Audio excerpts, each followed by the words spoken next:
Langkah Presiden Prabowo Subianto menunjuk Yusril Ihza Mahendra sebagai bagian dari Komite Reformasi Polri jelas bukan keputusan biasa. Ini bukan sekedar bagi-bagi kursi. Bagi saya, ini adalah pesan politik yang kuat. Reformasi kepolisian tidak bisa lagi dikerjakan dari dalam tubuh Polri saja. Harus ada campur tangan negara. Harus ada otoritas hukum yang lebih tinggi.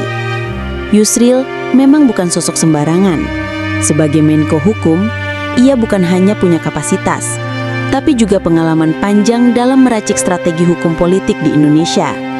Ditambah lagi, kabar bahwa nama-nama seperti Mahfud MD dan Jimli Asyidiki bakal ikut masuk komite ini semakin menunjukkan bahwa reformasi Polri diarahkan untuk serius, tidak sekedar kosmetik.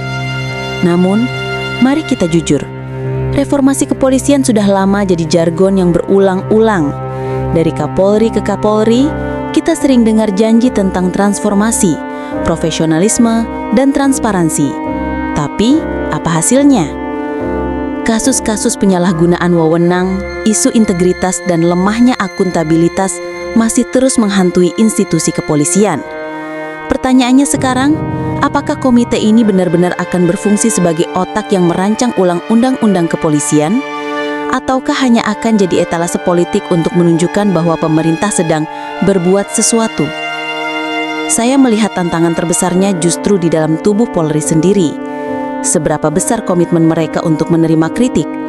Seberapa jauh mereka mau membuka diri pada evaluasi? Karena tanpa itu, sehebat apapun Yusril, Mahfud, dan Jimli, hasilnya bisa saja mentok di atas kertas.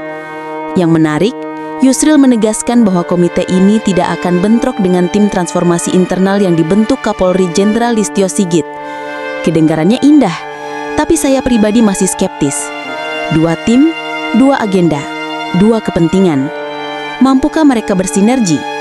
Atau justru ini tanda bahwa reformasi Polri terlalu besar untuk ditangani oleh satu mekanisme saja? Pada akhirnya, publik menunggu bukti, bukan sekedar janji. Kalau benar komite ini bekerja efektif, maka kita mungkin akan melihat fondasi baru kepolisian. Lebih transparan, lebih akuntabel, dan lebih sesuai dengan semangat reformasi. Tapi kalau gagal, publik hanya akan semakin kehilangan kepercayaan. Dan disitulah taruhannya. Bukan sekedar soal masa depan Polri, tapi juga soal masa depan demokrasi kita.